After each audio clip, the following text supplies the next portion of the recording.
근데 이제 제가 이렇게 댓글들을 이렇게 읽어보면 어떤 글들이 많냐면 댓글 읽지 마세요. 아, 그래요? 저희 얼마 전에 저 상처받는 댓글 하나 봤는데요. 네. 우리 방송한 거를 보고 어떤 분이 그렇게 남기셨더라고요. 두 분이 너무 닮으셨어요. 상처를 많이 받았어요. 우리 와이프는 이런 얘기 하시는 분들이 있더라고요. 나 역시 10년 전에 어떤 주식을 샀는데 지금 마이너스 60%다. 뭐 이런 얘기 하시는 분들이 있어요. 그러니까 뭐냐면 이렇게 얘기를 보면은 대표님이 하시는 말씀을 잠깐 좀 오해를 하시는 게 한국의 기업을 아무거나 이렇게 사서 오래 가지고 있다고 해서 이게 올라가는 게 아니잖아요. 좋은 기업을 선택해야 되고 생각하시는 그 가치 있는 기업의 기준에 맞아야 되잖아요. 대표님이 선택하시는 기업에 투자할 때 선택하시는 기준이 뭘까요? 굉장히 어렵지 않아요. 그러니까 여러분들이 친구랑 동업할 때 예를 들어서 친구랑 커피숍을 차린다 그러면 어떤 게 제일 중요하죠? 신뢰감이죠. 이 친구가 속이지 않을까? 이 친구가 돈 잘 벌게 됐는데 그것도 돈 빼돌리지 않을까? 그렇죠. 그리고 그 친구의 얼마나 부지런한 사람인가.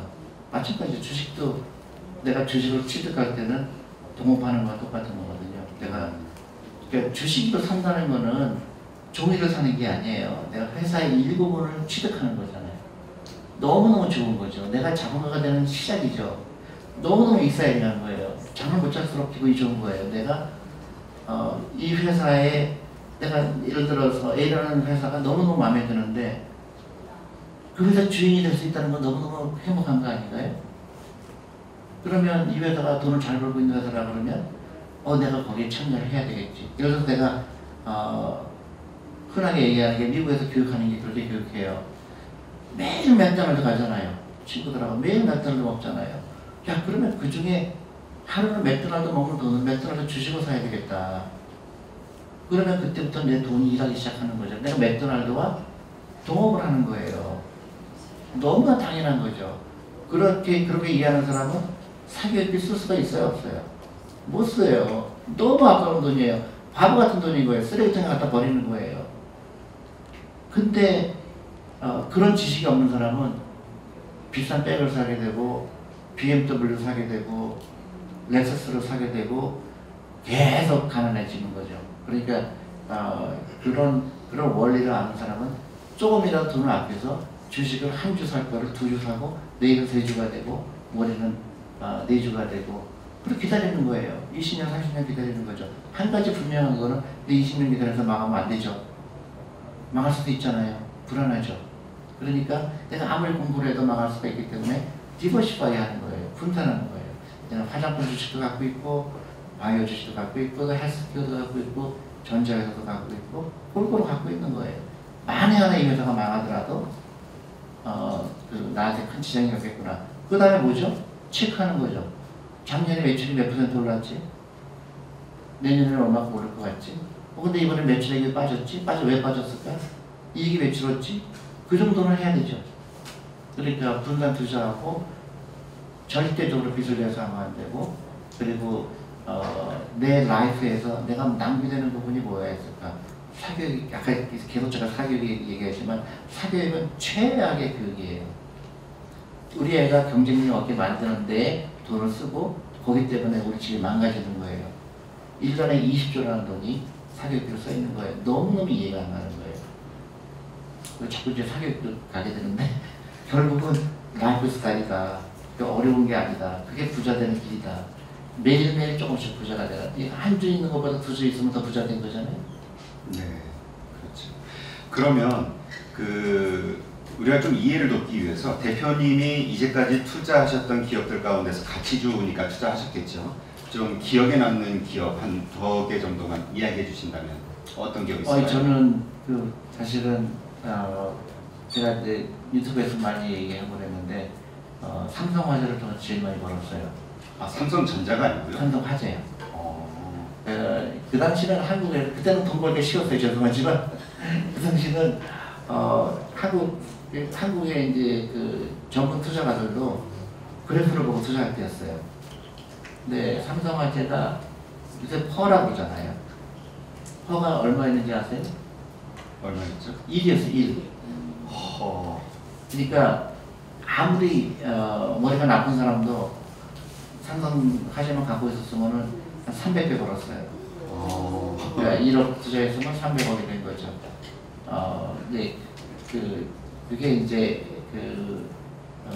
장기 투자를 이해하는 사람과 단기 투자를, 그러니까 예를 들어서 10,000원 주고 샀는데 11,000원 되면은 팔면 자기가 천재인지 알죠. 이틀 만에 10% 벌었어요.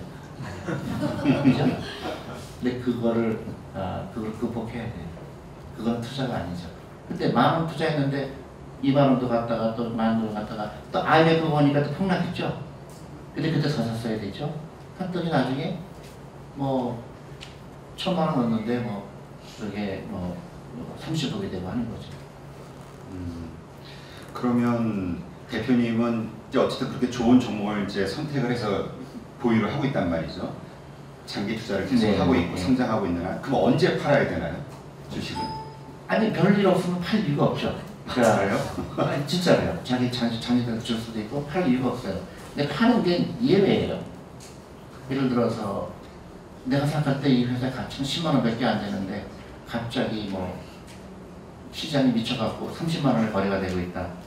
이거는 나와야 되겠다. 너무 위험하다. 이건 이해가 안 가는데 그냥 펀더멘털에 비해서 너무 과거.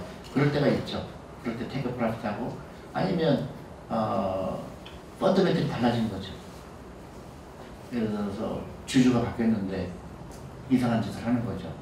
캐시를 가지고 골프장을 친다든가 그래갖고 또 이세가 나타나서 또 너무 이해가 안 가게 투자한다든가 그러면 이 회사랑 동업하고 싶지 않구나. 그럴 때 파는 거죠. 펀더멘털이 변한 거죠. 네. 그리고 또 하나는 아까 얘기했듯이 시장을 예측하지 말고 항상 갖고 있어야 되는데 더 좋은 주식이 나타났을 때 어떤 회사가 IPO 했는데 그 회사 너무 사고 싶은데 돈이 없죠. 그럴 때 일부를 하는 거죠.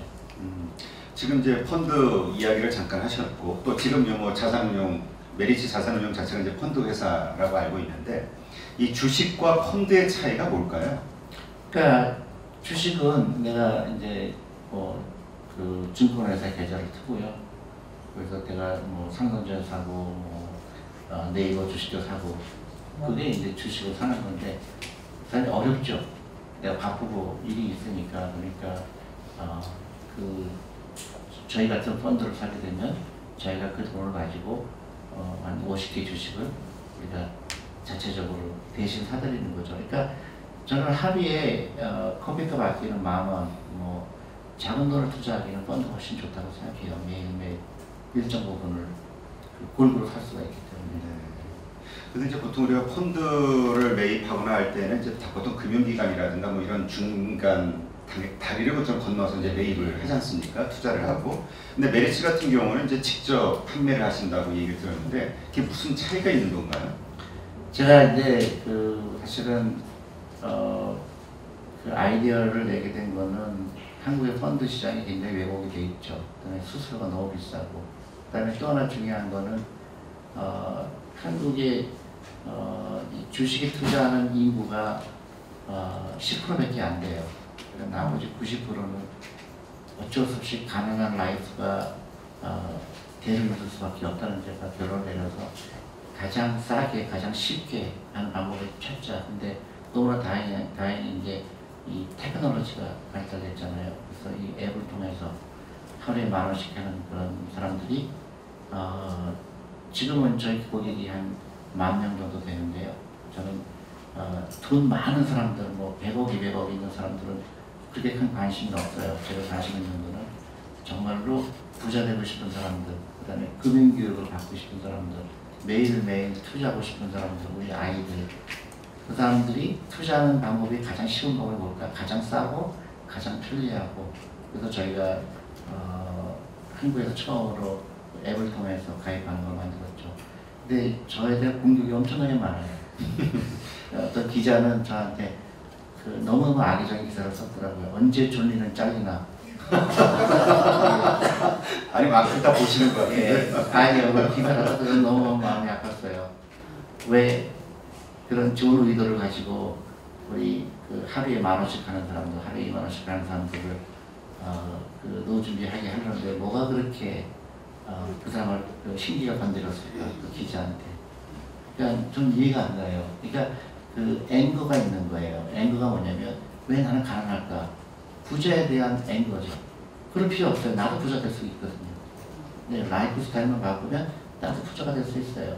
그리고 한국에서 가난할 수밖에 없는 굉장히 좋은 이유가 또 있어요.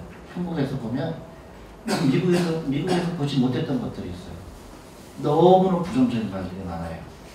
소확행, 욜로, 또 삼포, 어떻게 하면은 사람들 마음을 아프게 할까? 그리고 방송국에서 그런 얘기를 스스로 자기가 가난할 수밖에 없는, 자기가 가난한 거를 정당화시키는 용어들이 너무 많은 거예요. 그럴 필요가 없어요. 나는 내가 부자가 될 수 있다는 확신이 있습니다. 저도 흑수저였기 때문에, 저도 부자가 아니었어요. 제 아버지는 부도를 하셔갖고 제가 그 초등학교 때부터 내가 안 해본 일이 없습니다. 제가 일을 해봤어요. 근데 저는 그때 그게 저한테 너무너무 좋은 경험이 된 거죠. 돈이라는 걸 중요시 여기게 됐고, 그랬더니 어느 순간에 부자가 돼 있는 거예요. 미국에서 가르쳐 준 거예요. 월급의 10%를 주식에 투자해라. 그리고 얼마든지 그 젊어서 즐길 수가 있는 거죠. 근데 많은 사람들이 저한테 질문하는 게, 그러면 젊었을 때 놀러 가야지, 늙었을 때 놀러 가면 어떠냐. 저는 그런 얘기 듣고 너무너무 마음이 아픈 거예요. 이 사람 미쳤구나. 늙었을 때 돈이 없을 때 그 비참함에 대해서 전혀 이해를 못하는 거죠. 지금 놀러 가지 말고 그걸로 투자해야죠. 근데 욜로족이라는 이상한 단어가 있어서 어차피 한 번 살 거 적당히 쓰다가 그 인생을 마감하겠다. 그게 한국은 너무너무 잘못된 길로 가게 되는 거예요. TV 프로그램도요, 그만 좀 없었으면 좋겠어요. 놀러 가라는 얘기지 그만 좀 했으면 좋겠어요. 여러분들 절대로 크레딧 카드 쓰면 안 됩니다. 크레딧 카드 없어야 돼요. 돈이 없으면 쓰면 안 되죠. 내가 오늘 이번 달에 200만 원 벌었다. 200만 원 이상 쓰면 안 되죠. 근데 200만 원 이상 쓰죠. 왜냐? 차를 월급으로 샀기 때문에. 그 다음에 크레딧 카드로 놀러 가기 때문에. 그래서 일본 이게 너무너무 다행인데 적어도 일본은 안 갈 거 아니에요. 그러면 돈 많이 세이브 되죠. 그 돈으로 주식 투자해야 되죠. 근데 이제 이제 부정적으로 생각하는 사람들의 의견을 들어보면 그게 아마 우리 투자자들의 투자 패턴하고도 아마 연결되는 그렇죠. 것 같은데, 지금 목돈이 있단 말입니다. 그리고 지금 시장이 좋아요. 그러니까 당연히 투자하고 싶은 마음이 생기겠죠. 그래서 투자를 했어요. 근데 아까 말씀하신 대로 변동성에 의해서 떨어진단 말입니다. 개별 종목이 됐든 아니면 펀드가 됐든 이제 투자해놓고 보니까 지금 마이너스인 거예요. 그리고 이 마이너스가 회복이 안 되니까 주식이나 펀드나 이거에 대해서 이제 부정적인 이야기를 하는 경우가 있거든요. 그럴 경우에는 어떻게 해야 됩니까? 그러니까 이제 많은 사람이 실수를 하는 게요. 예를 들어서 내가 1,000만 원이 있어갖고 펀드에 투자했는데 마이너스 20%가 된 거예요. 그러면 대부분의 사람들이 이걸 손절매를 할까? 그걸 고민하거든요. 근데 1,000만 원 하고 내가 그때부터 월급의 10%니까 뭐예요? 만약에 300만 원 월급장이면 30만 원씩 계속 할 거 아니에요.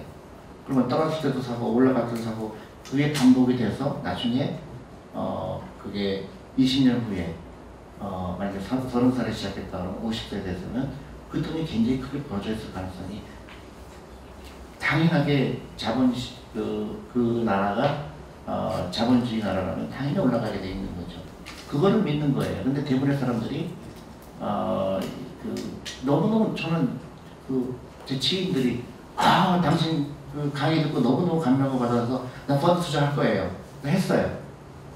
근데 엄청나게 저한테 전화가 와요. 너무 당신 말 듣고 20% 빠졌다는 거예요. 그래서 제가 그 얘기는 얘기 안 하는 거죠. 내가 10년, 20년 투자라고 했지. 내가 1년 투자라고 그러지 않았잖아요. 예를 들어 목돈이 생겼다. 그러면 그 돈을 내가 1년 후에 내가 전세자금으로 쓸 거다. 절대 투자하면 안 되죠. 내 이 돈으로 내가 노후자금으로 쓰겠다. 그래서 아까 제가 재테크라고 얘기하는 게 싫어하는 이유가 거기에 너무너무 익숙해져 있는 거예요. 주가가 빠지면 더 사야 되는 용기가 필요한 거예요. 근데 대부분의 사람은 거꾸로 가죠. 사야 될 때는 팔고 팔아야 될 때는 사는 경우가 되게 많죠. 변동성에 너무너무 내가 어떤 주식을 10만 원 주고 샀는데 8만 원이 된 거는 내 로스가 아니에요. 숫자죠. 시장 상황이 안 좋은 것 뿐이죠. 회사는 어디 도망가지 않아요. 회사는 똑같은 회사예요. 주가가 빠지니까 속상할 뿐이죠. 근데 여기서 내가 카지노에 갔다, 사교육비를 썼다. 그거는 끝난 거예요. 회복할 돈이 아니죠. 그거는 리스크인 거예요. 사교육비는 리턴이 어떻게 되죠? 내가 100만 원으로 사교육비 쓰면 마이너스 100%잖아요. 마이너스 100%예요. 학원 갖다 주는 순간 학원은 절대로 안 돌려주죠. 근데 그 외가 왜 성적이 안 올라가요? 리펀드 받아야 되잖아요. 리펀드 해줘요? 안 해주시죠. 근데 그게 이제 금융공명의 시작인 거죠. 100% 빠질 때는 가만히 있고 우리 펀드에 투자해서 20% 많이 하면 난리가 나고 저는 친구 안 만난 친구 너무 많아졌어요. 만나자마자 너 펀드 어떻게 됐어? 잠깐 살아본 적도 없어요. 근데 이게 한국이 너무너무 이 금융 문명이 심각하구나. 그러니까 너무나 잘못된 투자 문화가 아주 뿌리가 깊구나.